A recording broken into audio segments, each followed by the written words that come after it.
Welcome to Herd Nerds. I'm Desi Sacali, and we're here to introduce you to the Triple Crown Steak Challenge. I have a great panel of guests this evening. Dr. Ariel Belk from Auburn University, graduate student Abby Krikorian. What is wrong? Me? Abby, Abby. Abby. Abby. Why do I do that? You're jumping ahead of yourself because you're freaking out about my last name. I know it. Krikorian. You can say Abby K if you want. Okay. That's fine.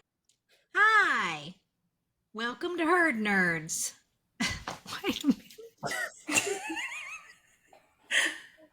Bloopers.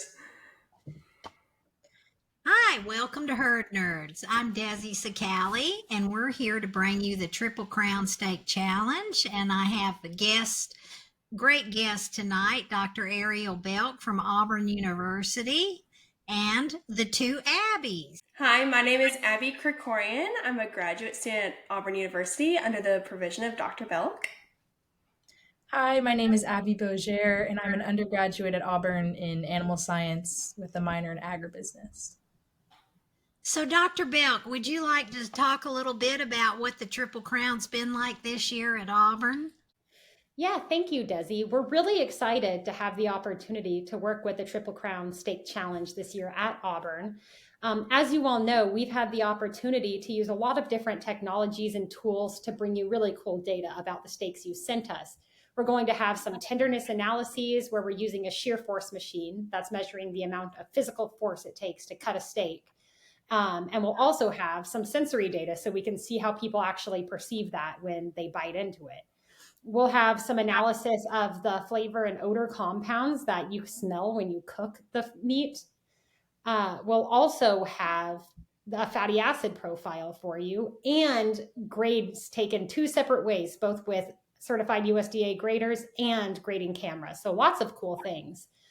And in addition to having all of these cool analyses that we've been able to do, this has been really good for Auburn as well. We've gotten the opportunity to bring in a lot of really cool people to speak to us, the team that's been running it, as well as some of my other students, my undergraduate students that are interested in meat science. And I think it's really done a great job showing them how many options and careers there are available in the field of meat science and really ranching and cattle raising in general. So that's what we've been up to the last few months. We're going to show you the steaks that have been entered in the Triple Crown. They'll be in the background while we talk. So you'll be able, well, they'll be to the side. So you'll be able to see them. And this year we had some wonderful steaks. And I enjoyed the USDA being here. And in our next up and coming podcast, we're going to show you the USDA actually grading these steaks. And we're just going to keep having several podcasts where we're going to bring you some different speakers. Dr. Belk's even going to do a podcast on how important it is to make sure that your carcass is chilled correctly, because that will help determine your tenderness. I've really enjoyed working at Auburn University. They are so professional and their students are just wonderful. I've enjoyed working with the girls and the guys too. And you'll be meeting more students as we go along in the podcast and see your steaks as it goes through the transition of finding out who the Triple Crown winner is. Yeah, we have been busy at work with analyzing all these different steaks, all these different entries. It's been really interesting to interact with, like you said, all these different professionals that we've been able to host here at Auburn to help analyze these steaks.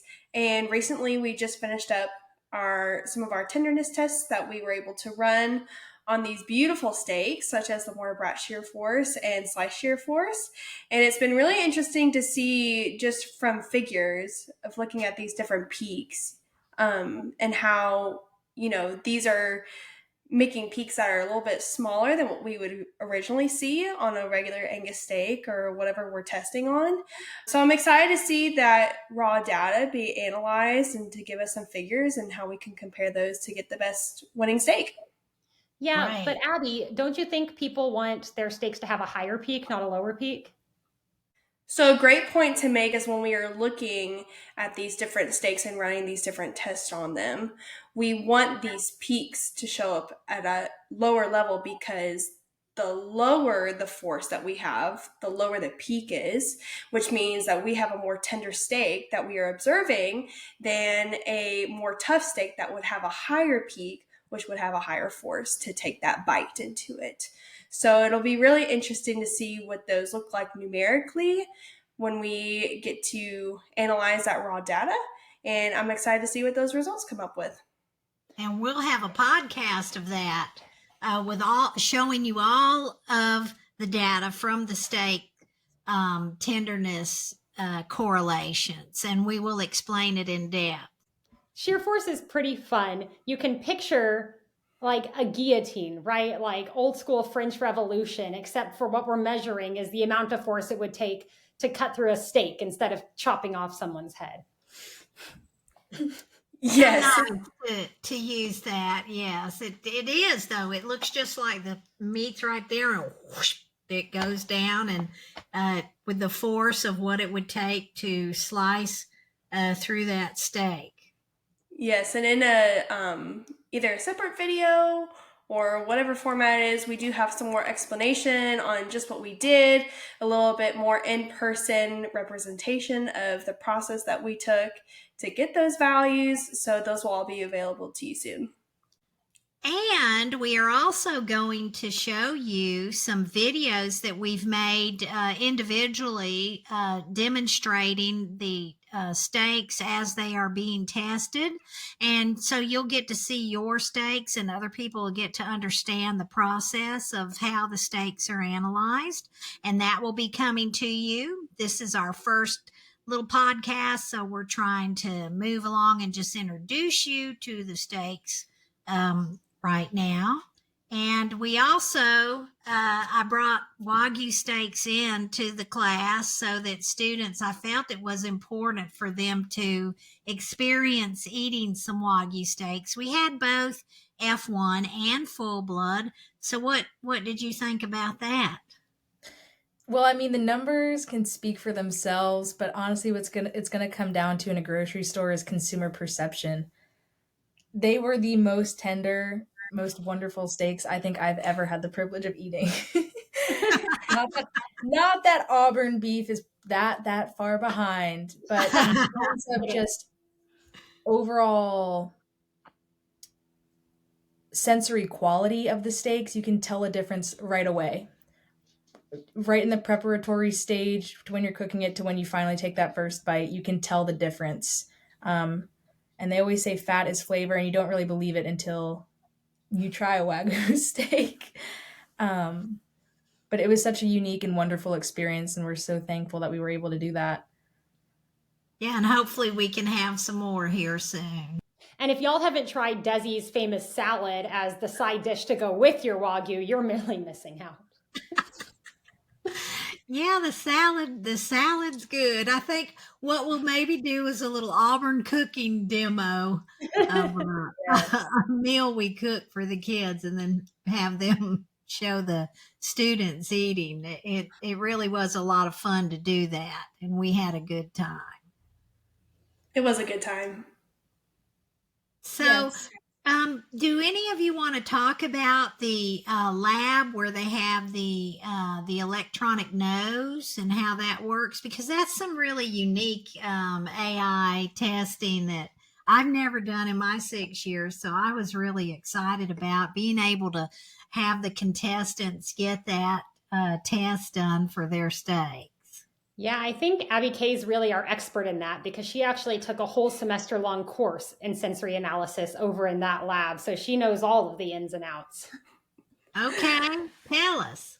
I'll do my best to explain this. However, so the eNose is really interesting because we are able, like Dr. Belk said earlier, we're able to measure the different volatiles that we can smell through a machine. And with this AI technology, we are able to measure all these different terms that could come up through this machine, and we can put it on a chart to comparatively measure, these different characteristics that we can pin a term to and compare that with each other. So maybe you have a piece of steak that, for instance, is more metallic smelling than the other. You'll see those different points show up on a graph separately, not together. And so with using that eNose, we'll be able to not only measure what kind of volatiles that are being smelt by the machine, but we can also compare it to the other samples as well. So it'd be really cool to see that. Yes, and I've never been able to do that kind of testing. I'm really looking forward to all the different correlations we can do with that too, and especially with the tenderness. I'm excited about that. And next week we have our sensory panel coming up, and that's going to be really great. So I'll be there, and we'll video it, and of course do a podcast on that as well. Yes, Yeah, we have very eager participants. Yeah, I was going to say we basically have a waiting list of people who want to be on the panel because we can only fit 12. Yes. Gonna have to Very, roster very all- eager. Well, that's good. That's great. It's always great to have a lot of people wanting to help. And also, I want to just say how dedicated these students were to helping me. I remember one weekend we had a shipment coming in that was late on a Saturday, and Abby B was actually there. Was it a sheep show you were helping It with? was for the lamb and goat show. Lamb and goat show, and she ran to the meat lab and made sure that when that FedEx truck got there that we got a package on Saturday that had a late tracking number. So I'm so pleased to have such dedicated students helping us with our Triple Crown. It was great that she was there. I really appreciate her doing that. Thank you for choosing us. Thank you for trusting us doing this process with you. Yeah, it's been before that Wagyu came to Auburn University. Did you see a lot of Wagyu meat? Not unless it was in restaurants that were Mhm. more standalone, so like different butcher Wow. shops that you could go to, or more sophisticated restaurants may have it on their menu seasonally or whenever they decide to put it on there. But it's definitely not a normal thing that you would see on the menu. We're Right. mainly just Angus steak and pork chops. Right. And we do have Angus steaks in our competition this year. And but they're in a separate category. But also I want to let you know that we took steaks from different boutique meat shops and different places that said they sold Wagyu, and we did DNA testing on those. And it will be exciting to see what comes back for our results of those tests. And I do that every year, and I always talk about, the good stores who come back with the analysis exactly as what they're selling. And but I think what you'll enjoy in our next and up and coming podcast is really going to be USDA. It's going to open your mind to how they look at your meat, and also they're going to teach us how to tell just by looking at a ribeye what rib that steak is from. And I'm very excited to share that with you. It was a learning experience for me too, and the dedication they had was really, I just appreciated them coming so much, and sharing with the class too, like Dr. Belk said. That was a lot of fun, and we had a lot of kids stay out. I keep saying kids, everybody's a kid when you get my age, but the students stayed after class to ask questions, which I thought was really great, showing that they were very into it. So. They were lining up to ask questions. It was amazing. Yeah, I know.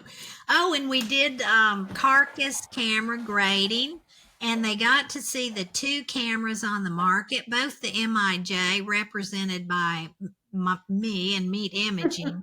And we also brought in the MEQ camera, the new camera on the market. They got to use it. So we're trying to let everybody see how much technology is out there and everything available to help show beef quality in the carcasses. Yeah, that was really funny because I've been teaching my students some of the different ways we measure meat quality, right? And I'm like, oh yeah, you can be a meat grader and you can sit there and look at it and compare it to the cards, or if you're really good, it's just in your head. But or you can use these giant cameras we have, and you have to take the camera, then they're on like a cord and put them over it. And I'm explaining this to them, and then Desi comes in with the camera that's attached to a cell phone, and it's just like I'm like, well, what am I even doing then? Yeah, and every day the technology is getting better and better. So we want to keep up with it and stay with it, and bring it to you, our listeners, and show you all the latest out there. Also, we are going to have Dr. Smith do about forage, and he's great on nutrition. And then we're going to have the fatty acids completely explained on our podcast. And because a lot of people get confused about what the actual fatty acids mean, there are so many of them in a total fatty acid analysis. And so I think this year is going to be great to be helpful to our contestants and to people that just want to learn about what these tests say about your beef. Mm-hmm. To put that in a nutshell, right, we're breaking your meat down into its molecular components. We're going to tell you the molecules that make the aroma. We're going to tell you the fat molecules that make it taste so much different than other beef, and why the Wagyu can deposit so much more. And we're going to tell you, the molecular structures that are breaking up to make it more tender. You guys are all going to be scientists by the end of this. That's right. Plus, your feed impacts your fatty acid profile. So that's going to be a great way to tell if your feed is working for you. And then, you'll get all the data as well. So we're just very excited, and I'm so glad to be at Auburn to do this. And we're looking forward to even expanding the things that we are going to correlate for next year and do a little project. Yeah, so you were talking, Desi, about if we'd ever tried Wagyu or if we see it a lot in this area. Here in Auburn, well, I started working at the meat lab about 2 years ago, and now on Fridays, you'll always find me out on the sales floor with Abby K. But I never noticed it being a huge commodity here. What I've noticed both in your regular grocery stores and places like the Auburn Meat Lab, it's all Angus cross, and it's nowhere near the same level of quality. You can get a really nice ribeye off of some of our Auburn cows, but again, going back to customer perception and just visuals and scents and even down to packaging, it makes all the difference when you compare that Wagyu ribeye to that Angus cross ribeye. And I was really excited that we got to not only expose other students to it, but expose myself, because I get a lot of questions about it. And I get a lot of questions also, and I think Dr. Smith will talk a little bit more about this, but the difference between grass and grain fed, if you can actually tell a difference. And I'm not going to get into that now, but as a whole. Oh, yeah, we have plenty of time to get into that. Yeah. Abby, the beef you're talking about that we sell in the meat lab and that we have here at Auburn, those animals, we raise them from scratch, right? From calves here at Auburn University. So the beef unit at Auburn University, don't exactly quote me. I don't know how many head we have right now, but it's your typical Alabama cow-calf operation. So right now you'll see all those calves out there, and they'll be raised up and either sold at market or brought over to us at the meat lab. They're usually, I believe the majority is black Angus cross. There's some Charolais cross and some red Angus crosses. But all of them, not all of them, but all the ones that we slaughter come from the beef unit, which is a really great opportunity, not just for, students in the meat lab to learn, but also students in everything from repro to animal production. Pretty much it's all linked, and it's a great opportunity to really watch the full production life cycle, because within your 4-year degree, you could technically pick a heifer or pick a steer and follow their whole life. Hold on. For those of you who aren't on the video, Abby's cat really wants to participate. He also has, I think, some strong opinions on Wagyu.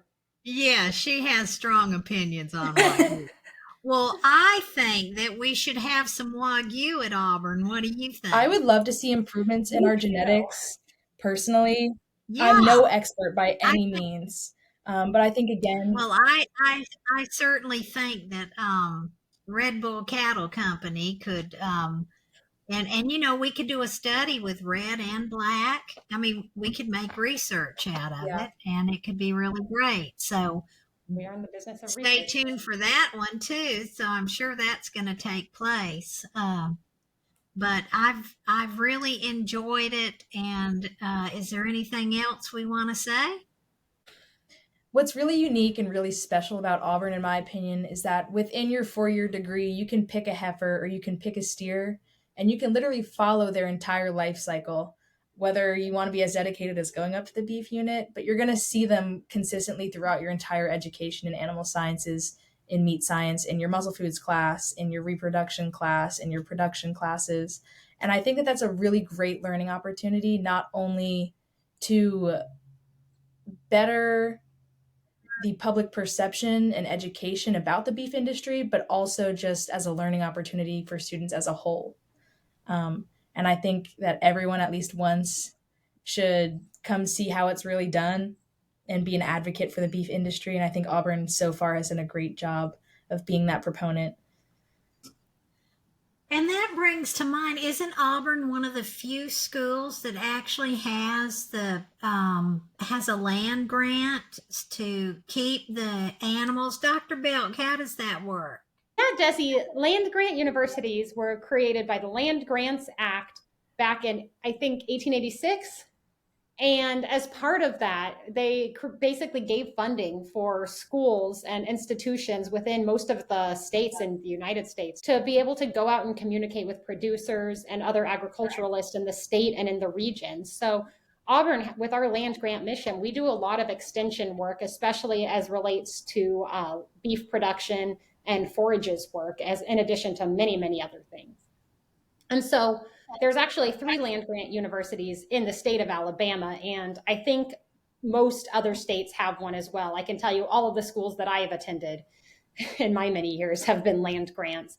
But it is really a really special opportunity and an important responsibility, really, to the state and to the country to, most of our research, most of our work, it's funded by public funds, right? A lot of my research is being funded by the USDA or by consumer councils like Alabama Cattlemen or the National Cattlemen's Beef Association.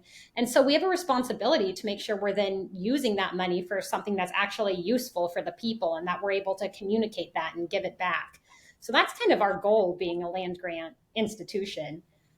One of the things that we've talked about, though, Desi, that does make us a little unique is more and more these even land grant institutions, they're in these bustling towns and small cities where the animals keep kind of getting pushed further and further out. So even though they have it, it's a little bit more of a drive to kind of get to where you can see them. And, the students maybe can't just walk over. But at Auburn, we're lucky enough that we still have cattle right there in the middle of the city. And so even, we'll get calls from people who are just driving by and see the cattle and want to know what's going on. It really helps with the public interactions and the perceptions that Abby B was talking about.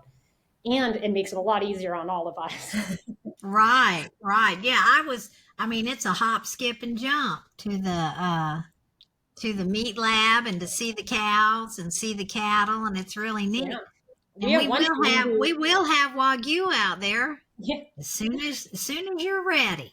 Yeah, we have one student who's always taking his electric scooter out there, so it's really useful. Well, thank you for tuning in, and we look forward to seeing you, and we will send you a link and let you know when our next podcast is. Bye.